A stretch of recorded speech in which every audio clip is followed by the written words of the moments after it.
색깔 있는 인터뷰 시작하겠습니다. 4.13 총선이 이제 79일 앞으로 다가왔네요.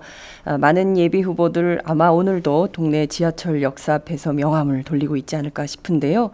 어제는 안철수 국민의당 의원의 지역구인 서울 노원병에 2명의 청년 후보가 도전장을 냈습니다. 이준석 전 새누리당 비대위원 그리고 이동학 전 더불어민주당 혁신위원인데요. 오늘은 이준석 비대위원을 그리고 내일은 이동학 혁신위원을 각각 만나보도록 하겠습니다. 자, 우선 이준석 전 위원을 전화로 연결합니다. 이준석 위원님 나와 계신가요? 네, 안녕하세요. 네, 안녕하세요. 어제 서울 노원병에 도전장을 내셨습니다. 예. 상계동이 고향이신 줄 저는 처음 알았는데 상계동이 고향이셨어요. 그걸 몰랐으니까 제가 이렇게 지금까지 강남 사람 아니냐고 솔직히 비판 아닌 비판을 받았던 거겠죠. 네, 그렇군요. 예, 사실 이게 좀 지금까지 그래서 정치활동 4년이라는 기간이 있었지만은 그걸 적극적으로 제가 좀 어필할까 하는 생각도 했지만은 그럼 또 너무 이제 속된 말로 너무 그런 거를 내세우는 거 아니냐라는 얘기가 들을까봐 좀 자제하고 있었는데 아무래도 이번에 출마하게 되면 자연스럽게 그런 내용들이 좀 밝혀지는 것 같습니다. 그렇군요. 네. 상계동에는 얼마 만에 그러면 다시 오시는 거예요? 제가 이제 나이가 32인데 네. 그러니까 한 3분의 1 정도는 처음에 3분의 1은 상계동에 살았던 것이고요. 11년 네. 동안. 네. 네. 그리고 그 다음에 한 11년 정도는 이제 제가 고등학교, 대학교 전부 다 제가 기숙사 학교를 다녔기 때문에 네. 제가 거의 뭐 그때 그 시기엔 제가 고향이라 할 만한 동네가 없습니다. 네. 20대를 네. 전부. 예. 예, 그리고 이제 이제 10대 중반부터 10대 중반부터 20대 초반까지는 제가 없었고 네. 그 이후로는 제가 이제 저도 이제 회사 다니고 직장 생활 하고 있기 때문에 네. 네, 그래서 저는 그거는 그야말로 다른 사람과 비슷하게 여기저기 옮겨 다니는 삶입니다. 그렇군요. 사실상의 이제 유년 시절을 상계동에서 보냈다 이렇게 볼 수 있겠네요. 예, 그렇습니다. 그렇군요. 요새 뭐 응답하라 1988 이런 드라마도 유행인데 네. 상계동에 어떤 추억이 좀 있으세요? 뭐 상계동이라 하면 우선 상계동이 86년도에 대단히 아파트 단지가 개발됐거든요. 네. 사실 그래서 계획도시 같이 이제 지어졌는데 그 86년도에 상계동으로 들어온 분들이 꽤 많을 겁니다. 왜냐면은 저희 아버지만 하더라도 그 당시에 이제 서울역에 있는 네. 사실 그 드라마 미생의 모델이 됐던 그 종합상사에 근무하셨는데 네. 근데 그 종합상사 근무하시면서 서울역에서 이제 지하철이 닿는 가장 좀 집이 싼 곳을 찾다 보면은 그게 4호선 끝에 있는 서울역이 4호선이거든요. 네. 4호선 끝에 있는 상계동이 보통 많이 선택했던 곳이라서 그때 그러니까 상계동의 특징이 뭐냐면 다 아파트 단지가 그 당시에 들어서 시작했기 때문에 네. 굉장히 비슷한 스토리를 가진 비슷한 사람들이 많이 사는 어떤 그런 동네였던 측면이 있죠. 그렇군요. 아버지가 그렇게 출퇴근을 하셨고 또 예. 우리 이준석 위원에게 있는 뭐 자그마한 추억 뭐 이런 건 뭐가 있을까요? 사실 상계동에 있는 추억이라고 하면은 저는 네. 기억이 나는 게 네. 한 90년대 중반 정도까지 상계동에 웬만한 어떤 그 브랜드 있는 음식점이 진입을 안 하더라고요. 브랜드 있는 음식점이 없었다. 네, 예를 들어 네. 패스트푸드점 같은 경우도 예. 그 당시 기억나는 게 네. 저희 동네에 그 피자헛 하나 있었고 그 KFC 하나 있었거든요. 그래요. 근데 예. 어느 날 되게 기억났던 게 뭐냐면은 네. 90년대 이제 좀 중후반 가면서 한국에 맥도날드가 생겼어요. 이제 처음 이제 네, 압구정인가. 네, 네. 예. 그때 저희 큰어머니께서 어디 갔다 오시다가 그걸 사서 갖다 주셨는데 이게 굉장히 맛있구나라는 걸 느끼면서 예. 그 뒤로 제가 약간 뭐라 해야 될까요? 그런 거 외식하러 나가자고 제가 진짜 그 부모님 졸랐던 기억이 좀 나는 것 같아요. 그렇군요. 맥도날드 왜냐면 그 당시에 상계동엔 예. 상계동엔 진짜 그런 경험 자체가 좀 약간 좀 제한돼 있었는데 물론 그것이 아주 중요한 건 아니지만 어린 나이엔 약간 그런 거 있지 않습니까? 뭐 이것도 먹어보고 싶고 저것도 예, 먹어보고 싶고 예. 롯데월드 가보고 싶고 뭐 이런 것도 있잖아요. 그게 좀 기억이 납니다. 예, 그렇군요. 말씀하신 대로 상계동 햄버거하고 강남 햄버거가 좀 맛이 다르더라. 이런 그 당시엔 달랐어요. 그 당시에는. 그 당시에는 달랐다. 이런 말씀을 주셨습니다. 네. 연어에 본인을 비유하셨어요. 안철수 의원을 예. 불곰에 비유를 해서 화제가 됐는데 어떻게 해서 연어와 불곰이라는 걸 떠올리게 되셨어요? 사실 연어라는 건 회귀 본능이 있는 어떤 동물로 유명하잖아요. 네. 그래서 그건 뭐 자연스럽게 사람들이 이해할 수 있는 부분이지만은 제가 이거 또 뭐 유튜브 이런 거 혼자 보고 있는 거 되게 좋아합니다. 어디 갈 때. 네. 근데 저 뭐 자연 다큐멘터리 이런 거 굉장히 많이 보는데 네. 원래 연어 올라갈 때 보면은 곰이 항상 길목에서 기다리고 있어요.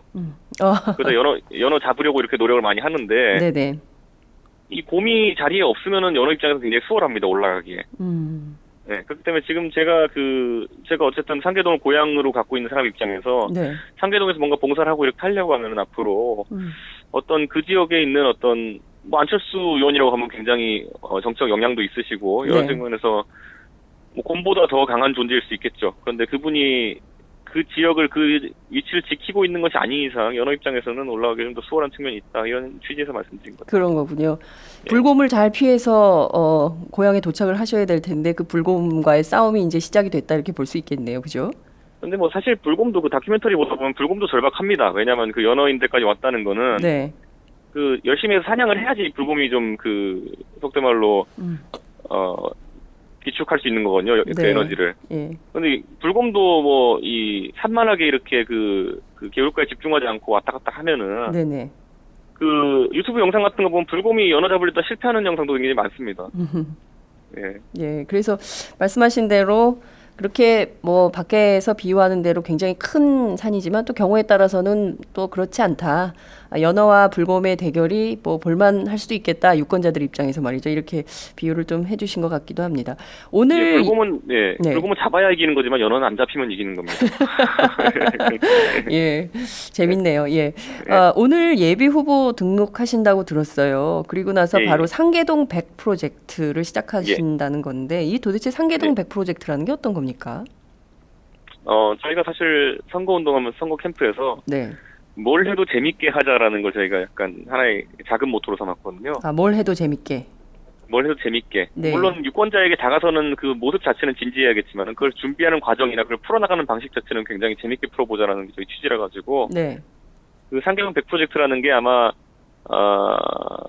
잠깐 프리뷰를 하자면 상계동에 어떤 것이든지 100가지씩 이렇게 좀 모아보자라는 취지거든요. 어떤 걸 100가지씩 모으자는 거죠? 상상이 안 가실 테니까 영상을 네. 보시면 됩니다, 나중에. 영상이요? 그래도 잠깐 저희가- 지금 이 방송을 듣고 계신 분들한테 설명을 좀 해야 네. 될 것 같은데, 예. 그러니까 저희 캠프 내에서 이제 아이디어가 굉장히 많이 나왔고, 네. 그래가지고 그 중에 하나가 뭐냐면은, 어차피 그 지역구 선거를 뛰는 분들 같은 경우에는 지역에서 돌아다니면서 어떤 인사도 많이 드리고, 또 정책 수립을 위해 가지고 의견도 많이 청취하고 이렇게 됩니다. 네. 근데 저희가 그 과정을 좀 재밌게 하려면 테마를 잡아가지고 저희가 하자는 얘기가 나왔어요. 네네. 그래서 예를 들어 상계동의 어떤 요식업이나 이런 것들의 전반적인 어떤 특성을 살피는 어떤 그런 정책 의견 수렴이라면은, 예를 들어 이런 거죠. 상계동에 있는 분식점 100군데를 가가지고 그 100군데 분식점에 있는 김밥을 다 먹어보기, 뭐 이런 거거든요. 분식점에 김밥 100군데 다 먹어보기. 네, 근데 그 말은 뭐냐면 사실 김밥 100군데 먹는다는 것에 의미 있는 게 아니라 네. 사실 요식업 업계의 상황을 살펴보기 위해서 돌아다녀야 되는 건 맞거든요. 근데 그런 건 하는 과정에 있어가지고 어떤 대비를 추구하기 위해 가지고 예를 들어 뭐 사실 찾아보니까 상계동에 김밥 파는 곳이 180군데가 넘더라고요. 저희가 단순히 네이버 지도만 봐도. 네. 그러니까 그런 곳을 다 돌아다녀 보겠다는 의지를 약간 표현하는 그런 프로젝트라 가지고 저희가 아마 그런 걸 영상 촬영하고 할 겁니다. 네, 그렇군요. 말씀하신 내용을 들어보면 굉장히 정말 그야말로 발바닥에 땀이 나도록 지역구를 돌아다녀서 100군데에 최소한 뭐 스티커라도 붙이면서 다니시겠다. 이런 열심으로 하겠다 이런 의지 이런 게 좀 느껴지기도 하는데요. 뭐 그건 저희가 원래 다 후보들 다 합니다. 근데 저희- 그걸 좀 더 재밌게 풀어나가고 싶은 욕구가 있는 그렇군요. 하나의 이제 스토리텔링이 가능하도록 묶어보려고 하시는 것 같습니다. 저희가 그 영상은 나중에 또 보고 추가 인터뷰를 하도록 하고요. 교육 문제에 굉장히 관심이 많다고 들었어요. 구체적으로 어떤 정책을 좀 준비하고 계십니까? 사실 교육 문제에 있다가 지금까지 다른 후보들이 제기했던 공약들을 많이 봤습니다. 제가. 네. 근데 거기에 보면 좀 현실과 좀 도외시되어 있는 부분들이 있더라고요. 예를 들어 뭐 유휴지에 특목고를 유치하겠다 뭐 이런 얘기도 있었고요. 네. 그런데 사실 특목고 유치라는 거는 저도 특목고를 나왔지만은 아주 그 제한된 인원에게만 혜택을 준 정책이기도 하고 그 상계동에 딱히 혜택을 주는 정책이라고 보기는 어렵습니다. 그렇기 때문에 그런 부분 좀 정책을 발표할 때 네. 정확히 수요를 파악하지 못했던 부분이 있다면 정정을 해야 되는 것이고요. 지금 네. 제가 봤을 때 가장 지금 유력한 것 중에 하나는 뭐냐면 지금 중고등학교 학군에 있어가지고 노원구 전체가 이제 중계동을 포함한 노원구 전체가 과거에 비해서 많이 좀 침체되어 있는 것이 사실입니다. 그에 더불어가지고 하다못해 중계동에 있는 어떤 그 사교육지대라고 하는 것도 요즘 많이 쇠퇴할 정도로 네. 교육에 대해 가지고 많이 관심이 좀 사그라들고 있는 상황이거든요. 네. 근데 이 시점에 제가 봤을 때는 아무래도 아무래도 상계동에서 지금 가장 관심 가진 부분이 있다면은 이쪽은 아무래도 직업 교육이나 이런 측면을 강조하는 지금 정부의 정책과는 다르게 우선 기초 학력을 높이는 정책들에 굉장히 관심이 많습니다. 네. 아무래도 대학 진학이나 이런 것들에 관심이 있는 경우가 또 더 많기 때문에 네. 그래서 그런 부분에 있어서 제가 만약에 이제 저는 만약에 국회의원이 된다면 상임위를 이제 교문위 쪽으로 가고 싶어하는 그런 네. 생각이 많은데 네. 그런데 아마 이 수학력을 증진하는 방법을 아마 지역 쪽에 특화해서 만들어야 될 것 같습니다. 네. 사교육지대, 그러니까 중계동 학원가 말씀을 하시는 것 같은데 그 지역도 굉장히 쇠퇴가 돼 있기 때문에 또 다른 차원에서의 직업교육이나 다른 교육을 좀 강조해서 많이 만들어보겠다 이런 말씀을 좀 하셨는데 좀 더 아니요, 직업교육은 오히려 좀 제가 봤을 때 지금 박근혜 정부의 교육 기조 중에 하나가 이제 오히려 직업교육을 좀 더 활성화시키겠다는 취지로 많은 네. 좋은 정책을 내고 있는데요. 사실 네. 그것은 지역별로 그 정책에 대해서는 약간 호불호가 갈립니다. 그러니까 그러니까요. 교육대원이나 이런 것이 그쪽으로 투입되어야 되는지 아닌지는 좀 갈리기 때문에 네. 저는 오히려 지금 상계동의 보편적인 정서로는 네. 어떤 그런 직업교육의 필요성이라는 것도 굉장히 중요하지만 오히려 기초 학력을 증진시키는 것에 좀 관심이 많거든요. 그러니까 이제 좋은 대학을 많이 보내는 학교, 그러니까 강남 8학군에 못지않은 그런 동네를 만들어 보겠다 이런 말씀이신가요? 지금도 좋은 그런 학교 많이 가고 있습니다. 상계동 학생 같은 경우는 사지역에 비해서. 예. 그렇지만은 예. 그런 부분이 강화되는 정책들을 많이 내달라는 지역의 의견들이 많습니다. 그렇군요. 그렇지만 워낙 아이들이 이제 경쟁 위주의 사교육도 그렇고요. 경쟁 위주로 돼 있어서 그것이 과연 올바른 교육이냐, 아이들이 행복한 교육이냐 이거에 대한 비판도 많은데 그 점은 좀 어떻게 보세요? 사실 경쟁이라고 하는 것은 네. 어쩌면 어느 정도는 필연적인 부분이 있습니다. 왜냐하면 지금 고등학교 졸업 인원과 대학교 입학 인원 간에 그 차이가 있기 때문에 네. 그 경쟁은 어쩔 수밖에 없는 거죠. 다만 어떤 형태의 경쟁을 하냐가 굉장히 중요하겠죠. 그렇죠. 지금까지는 일제고사나 이런 형태의 경쟁이 물론 우리가 경제 발전 이루기 전에는 그게 가장 쉬운 방법이었으니까 네. 그렇겠지만은 그래서 제가 말씀드리는 부분이 바로 그겁니다. 지금 상계동에 있는 그런 학교 같은 경우에는 네. 우선 이곳이 아파트 단지인 학교도 굉장히 많다 보니까 그 학생 수 자체가 굉장히 많은 측면이 있습니다. 그러다 보면 어떤 교육의 경쾌성이라고 해야 될까요? 네. 어떤 학교 내에서 새로운 어떤 것들을 시도하기에는 재원이 부족한 경우도 많고요. 네. 그리고 그 외에도 그 움직임의 단위가 좀 큰 편입니다. 상계동 같은 경우에는. 네. 그렇기 때문에 그런 부분이 있어가지고 아마 이제 앞으로 제가 국회의원이 돼서 의정 활동을 하게 된다면은 어떤 교부금 쪽의 예산들을 어떻게 사용할 수 있는지 이런 것들도 많이 고민해봐야 될 텐데 교육 쪽에 아마 집중해서 투입해야 되지 않을까 생각하게 됩니다. 그렇군요. 재원 마련, 교육을 위한 재정 확충, 교부금 이런 쪽에 관심을 가지고 정책을 좀 짜보겠다 이런 말씀 좀 주셨습니다. 이번 출마 기자회견을 보니까 디테일이 굉장히 많은 준비를 하신 걸로 보이더군요. 기자들의 사진 앵글까지도 다 계산을 해서 준비를 하셨던데요. 이렇게 보면 다음, 미래 이런 것들을 강조하셨어요. 어떤 특별한 이유가 있습니까? 사실 지금 상계동에서 저희 아버지가 저를 키우던 나이대가 되어서 제가 돌아왔습니다. 그러다 보니까 저도 항상 관심이 가는 거는 저의 미래이고 저희 다음, 그러니까 예를 들어 제가 아직 미혼이지만은 네. 상계동에서 만약에 결혼을 한다고 하면은 네. 그리고 또 출산을 하게 된다면, 육아를 하게 된다면, 교육하게 된다면 그 과정 중에서 어떤 것들이 저의 고민이 될까를 굉장히 고민하거든요. 그래서 그런데 그 다음이라는 거는 물론 제가 출마 기자회견에서 또 뒤에 붙였듯이 넥스트라는 의미도 있지만은 네. 또 마늘 따째 소리 염자. 이게 실제 인터넷 기업 다음이 이걸 모토로 해서 이름을 지었더라고요. 네.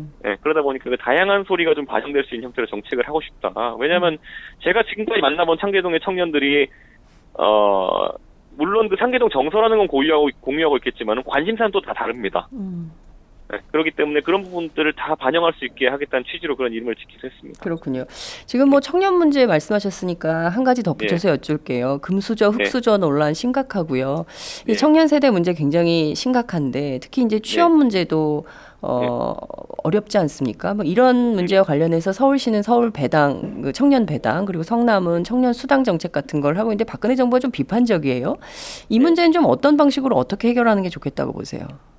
아니 서울시와 성남시가 그런 정책들 추진하는 거는 물론 지자체의 어떤 권한 안에 있기 때문에 그렇게 하는 부분도 있겠지만은 또 반대로 보면은 그 두 지자체는 광역과 또 그리고 기초지자체 중에서 재정 자립도가 좋기로 유명한 곳들입니다.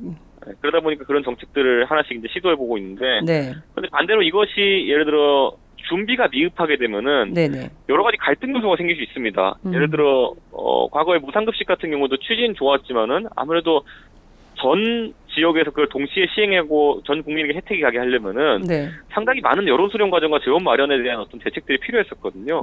근데 그 정책이 좋고 나쁨을 떠나가지고 구호로서만 존재했을 때는 상당히 그 정착하는데 시간이 오래 걸렸기 때문에 저는 이재명 시장님 같은 경우에는 조금 더 템포를 조절할 수도 있지 않았나라는 생각 아쉬움이 들고요. 네. 예를 들어 합의의 과정을 좀 더 거치고 했다면은 최근에 있었던 뭐 중고나라에 가가지고 상품권 팔고 있고 이런 상황들은 좀 방지할 수 있지 않았을까 네. 이런 생각이 들어가지고 네. 역시 항상 어떤 정책이든지 그 정책의 완성도를 높이는 그런 어떤 고민들은 디테일에 있다 이런 생각이 약간 들기도 합니다. 그렇군요. 말씀하신 대로 이제 디테일을 다 이렇게 잘 봉합을 해서 새로운 네. 형태로 이런 정책은 뭐 전반적으로 전국적으로 확대할 필요가 있는 것은 아닐까요? 그리고 저는 중요하다면 뭐 자치단체장 수준에서 할 것이 아니라 사실은 국가 차원에서 기본수당 이런 기본소득 이런 제도를 좀 도입할 필요성 워낙 청년 문제가 심각하니까요. 뭐 이런 것들을 좀 도입해봐야 되는 것은 아니냐 이런 주장도 가능할 것 같은데 그 점은 좀 어떻게 보세요? 사실 기본소득이라는 건 굉장히 정착만 된다면 좋은 제도이고 실제로 우리도 그 기초노령연금 형태로 그 노령층에는 어느 정도의 기본소득을 배정하고 있지 않습니까? 네. 그런데 그런 측면의 정책들이 그 정작용 그러니까 좋은 효과에 대해 가지고는 전부 다 인지하고 있지만 또 부작용이라는 건 결국 재원 마련의 어려움 아니겠습니까? 네. 지금 전 세계적으로 기초 어떤 소득이라는 기본 소득이라는 것이 성공적으로 정착된 지역 정도라고 꼽으면은 미국의 알래스카 정도거든요. 근데 미국의 알래스카 같은 것도 최근에는 그 유가 하락 때문에 그 정책에 대해까지 상당히 고민이 많다고 합니다. 네. 그렇기 때문에 우리나라도 물론 이재명 시장이 어떤 정책의 아이디어로서 도입하는 것은 한 가지 어떤 가능성일지 모르겠지만은 네네.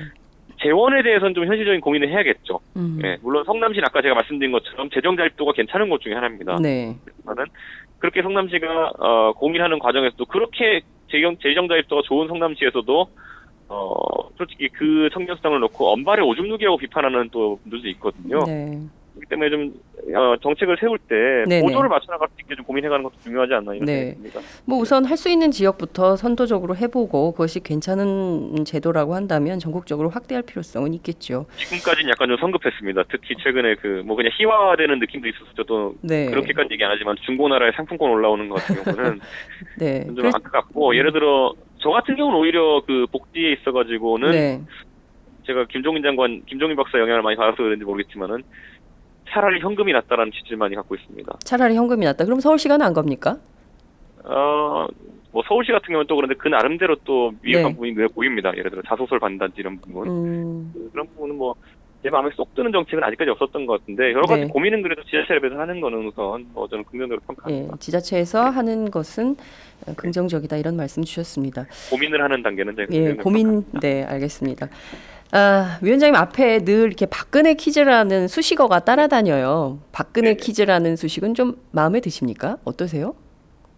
마음에 들고 아니고가 아니라 제가 예전에 그 안희정 지사님 만나 뵀을 때 노무현이라는 남자라는 표현이 이게 어떠시냐고 한번 살짝 물어본 적이 있거든요. 네네. 근데 목은 달고 가는 거지 어쩔 수 없어요라고 이제 얘기하시더라고요. 예. 네. 그러니까 근데 안희정 지사님 같은 경우에도 요즘은 안희정 지사님을 노무현의 남자 스프레임으로 보는 분들이 거의 없잖아요. 왜냐하면 도정을 또 잘 이끌고 계시고 이러다 보니까. 네. 그러니까 그 타이틀에 뭐 편승해서 이익을 취하는 것도 문제일 테고 또 그걸 뭐 부정하려고 애쓰는 것도 문제일 것이고 다만 가장 중요한 것은 제 생각에는 뭐 제 능력을 입증해서 제 위치를 확보하게 하는 것이 저에게 과제가 아닐까 생각됩니다. 네. 사실 그 박근혜 대통령과 김종인 전 청와대 경제수석 두 정치적 거물과 함께 정치를 시작했다 이렇게 봐도 과언이 아닌 것 같아요. 네. 두 분이 이제 좀 박근혜 대통령에 대해서는 최근에 좀 어떤 생각을 하고 계신지 올해 이제 집권 4년 차에 들어섰는데요. 그간에 이제 그 국정 운영을 좀 어떻게 평가하시는지 좀 궁금하고요. 우선 이제 그 얘기부터 좀 듣도록 하죠. 사실 지금까지 박근혜 정부 한 3년 차 정도까지 2년 차를 지난 3년 차 초반 정도까지는 사람들이 아마 그 대통령의 의지를 많이 평가했을 겁니다. 어떤 그런 상황에 있어서 네. 대통령이 이걸 하겠다 저걸 하겠다 이런 것들을 평가했다면 아마 집권 후반부는 어느 정부가 그랬던 것처럼 이제 성과를 평가하기 시작할 겁니다. 네. 예. 근데 그 성과를 평가하는 과정에 있어서 과연 공약된 것들이 많이 지켜졌냐라고 하면은 네. 뭐 제 생각에는 구호로서만 존재했던 것들도 약간 보이고 아니면 상황이 또 미흡해가지고 진행되지 않았던 것들도 약간 보이는데 네.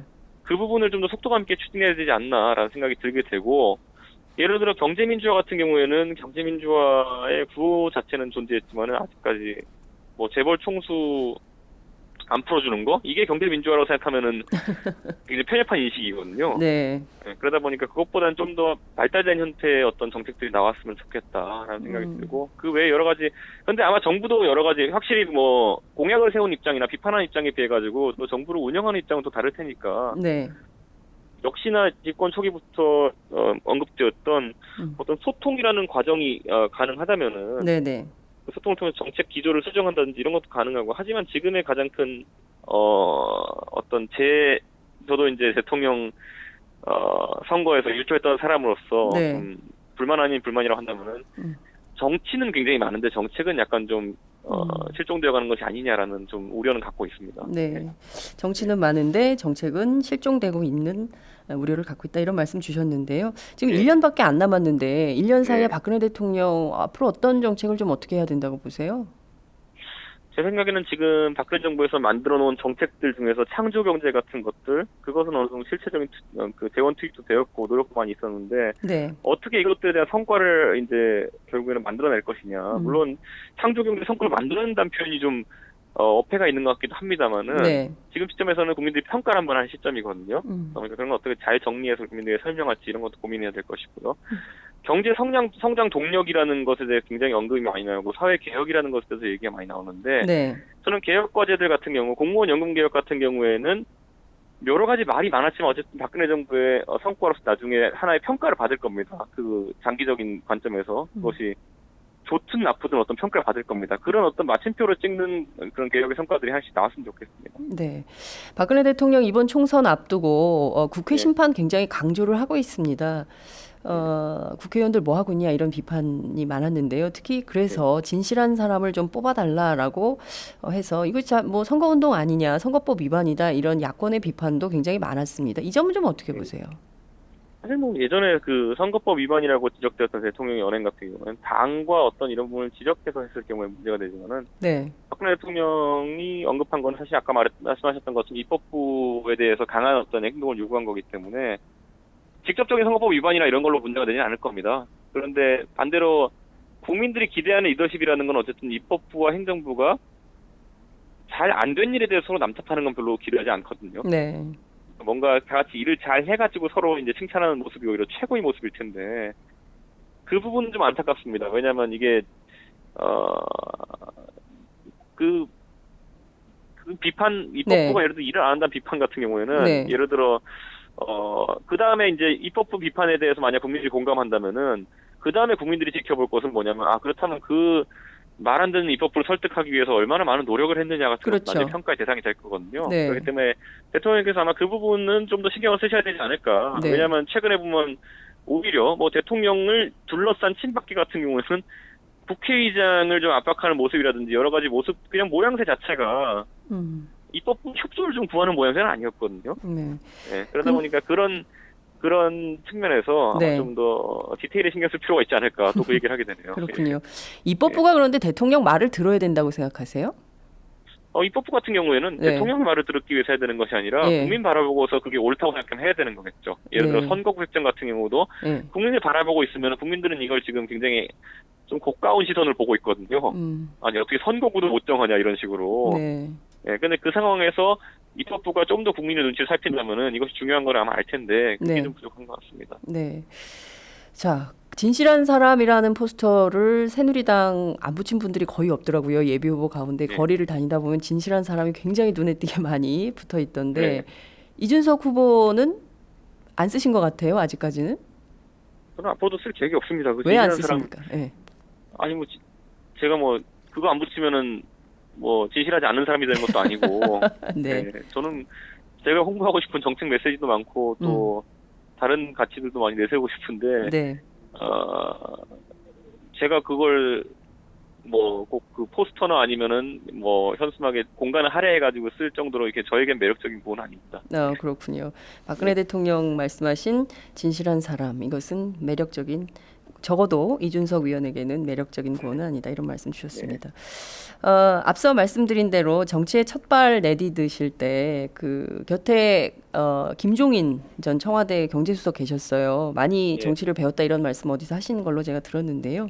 예. 이번에 더불어민주당 선대위원장 맡았습니다. 그래서 사실상 뭐 당 비대위원장을 겸직하고 계시기 때문에 사실상 더불어민주당 대표를 하고 계시는 건데 어떻게 보세요? 그 뭐 김재원 의원이나 이런 새누리당 일부 의원들은 굉장히 가슴이 아프다, 뼈 아프다 뭐 이런 얘기들도 하는데 이 점은 좀 어떻게 보세요? 저도 뼈 아프죠. 근데 네. 김종인 위원장님 같은 경우에는 네. 정책과 메시지를 겸비하셨거든요. 네. 그러니까 그냥 제가 직설적으로 말씀드리자면은 네. 그 한상진 교수님도 굉장히 훌륭한 분이고 저도 한상진 교수님 쓰신 책도 읽어보고 하고 참 좋아하지만은 네. 한상진 교수님은 메시지 측면에서는 김종인 장관님하고 뭐라 해야 될까요? 이 좀 적수가 되게 어렵습니다. 제가 봤을 때는. 아, 적수가 되게 어려워. 한상진 교수가 한 수 아래다 이렇게 보시는 거예요? 그러니까 한상진 교수님도 다른 영역에서 또 뛰어난 부분도 있겠지만은 이 네. 정치적 메시지라는 건 정치적 경험 자체가 굉장히 중요한 거 아니겠습니까? 네. 근데 그 부분에 있어서는 김종인 장관의 어떤 그 전곡을 찌는 메시지들에 많이 좀 당황할 것 같습니다. 그 국민의당 같은 경우에는. 그러다 보니까 최근에 윤 전 장관께서 이제 좀 그 건강이 좀 안 좋으신데도 불구하고 네. 이렇게 당에 오셔서 이제 기자회견 하시고 이런 걸 보면서 국민의당도 그런 점을 인식하고 있구나. 예를 들어 김종인 장관의 메시지 능력이라는 것, 네. 그것이 좀 대단하다는 걸 인식하고 있기 때문에 그런 조치를 취할 수밖에 없었던 것이 아닌가 그런 생각 약간 들고, 예를 들어 정책 측면에서는 또 경제 정책에 있어가지고는 확고한 신념이 있는 분입니다. 김종인 장관이. 네. 그래서 보통은 저도 비대위 활동 같이 할 때 보면은 한 그때 4번 정도 사퇴 의사를 밝히셨어요. 본인의 네. 의견이 관철 안 됐을 때. 그러다 보니까 이번에도 만약에 본인의 의견이 관철되지 않는다면은 네. 좀 강한 수를 두실 수도 있는데 국민의당 입장에서는 굉장히 또 이게 위기라고 느껴질 테지만은 더민주 입장에서도 네.